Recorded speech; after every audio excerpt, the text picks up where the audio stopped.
Good day, I'm Stacey Ann Smith, and this is your JIS News for Tuesday, July 14. As the Jamaica Emergency Employment Program JEEP continues to deliver on its mandate, residents in Hanover are now benefiting from two newly upgraded roads repaired under JEEP Phase 4. The 5.6-kilometer land-top main road in Chester Castle was rehabilitated at a cost of $7.5 million. Mount Peto Roadway, meanwhile, was completed at a cost of $10 million. While thanking community members for their involvement in the project, State Minister for Works Richard Azan reminded them of their responsibility to maintain the roadway. If we don't get off the water off the road won't maintain.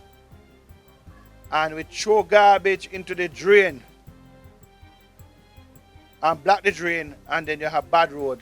And then you turn around and you see the road never done properly, or you see the politician them take away the money. We have a responsibility, and the responsibility what we have is that we must keep our road clear of all the garbage. For his part, Lucy Mayor Winter McIntosh pledged the Parish Council's support for the maintenance of the roads.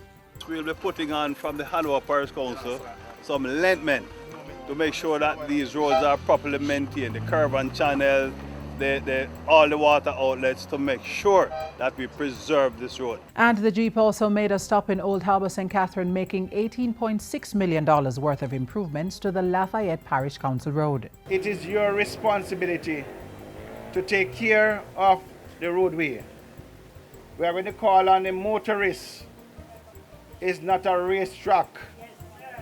It's not a racetrack. It is a road that we must use with care for those who are driving and for those who are walking. Upgrading work included drain construction and asphaltic concrete. It provided temporary employment for 40 people. Westmoreland is to get a new parish council building as government works at improving local government services to the people.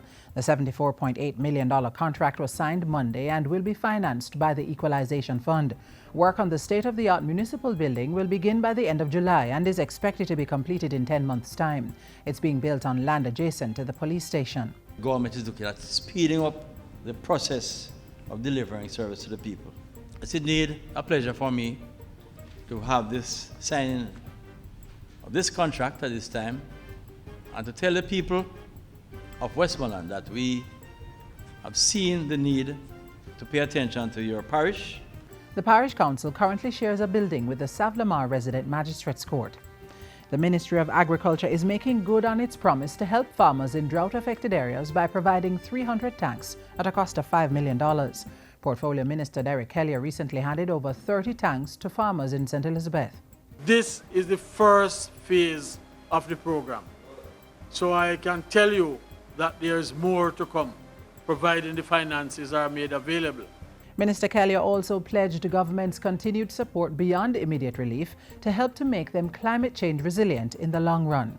This includes the establishment of water harvesting facilities for farmers and the provision of training in climate-smart agriculture and agricultural practices.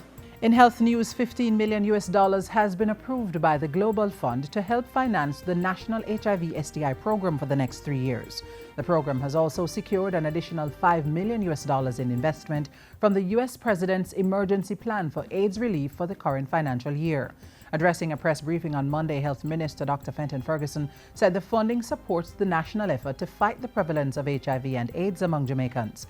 He noted that the National HIV/STI program has made significant strides over the years, achieving a 42% decline in new infections. We are on track to meet the Millennium Development Goal 6A, which requires us to halt and reverse the spread of HIV, AIDS. I am also proud to note that we are on track to meet the regional elimination goal of less than 2% mother-to-child transmission of HIV. And finally, students of the Ebenezer Primary School in Manchester will have the use of a new sanitation block when they return to school in September.